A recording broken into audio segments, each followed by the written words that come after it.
Hey everybody, this is Ryan with RedDragonHerbs.net, and we are getting close to the 4th of July week, and we're going to have a new tea at the farmer's market in celebration of 4th of July, I suppose. It's a tea steeped in history and in revolution. That's Oswego tea. Now, before the American Revolution, I think maybe 2 decades before that, I could be off, give or take a few years. But there was the French and Indian War on the North American continent where Great Britain fought the French and the Indians, as the name suggests. And they won. But they did so at great cost, both in blood and financially. And they figured one way to recoup some of those losses was to tax the American colonists and make them pay for some of the war and some of their ongoing protection, because Great Britain was paying to protect us from the French and the Indians without us paying for it. That's their side of the story. But the American colonist side of the story, which we all know, everybody that went to grade school in the United States knows, that they weren't happy about the idea of being forced to pay a tax without having representation in British Parliament. They were considered British subjects, and thus subject to all the laws and duties of being a subject, but had no political representation in Parliament. They weren't very happy about that. And so the British slapped the tariff on tea, and people were angry. And there were some workarounds around that tariff.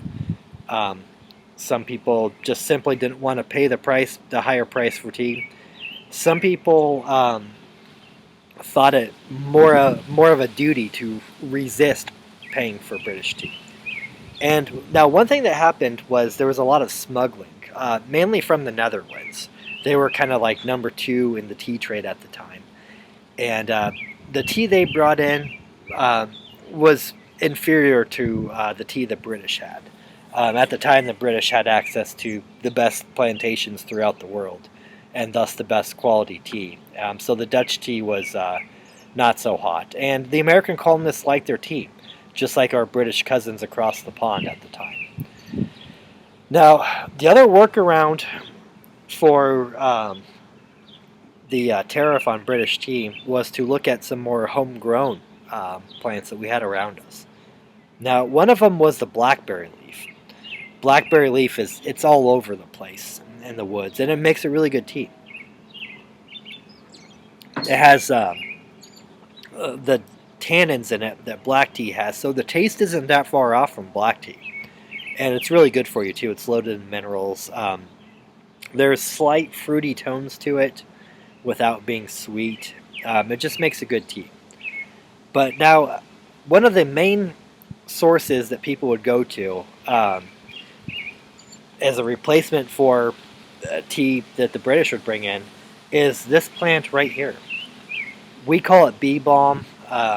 Sometimes it goes by Oswego tea, horse mint, bergamot mint, and this is something that grows wild throughout most of North America, really. And the Indians of upstate New York, they would use it a lot as a tea. They would use it for some of its healing properties, like digestion and so forth. But it was just a nice tea that they would drink.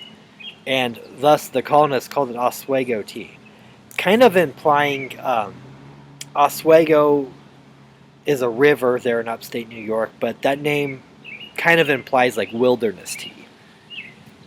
And it has a nice scent to it. And the scent is very, very similar to bergamot, the European citrus fruit. The fruit that they give the oil to for Earl Grey. And it's in perfumes a lot too. So that's one way that was worked around Oswego tea. Now, what we're going to have is going to be a little bit different. Our blend is going to be pretty much half blackberry leaf and a mint that goes by the name bergamot mint, but it's not this exact plant, but it tastes very, very similar.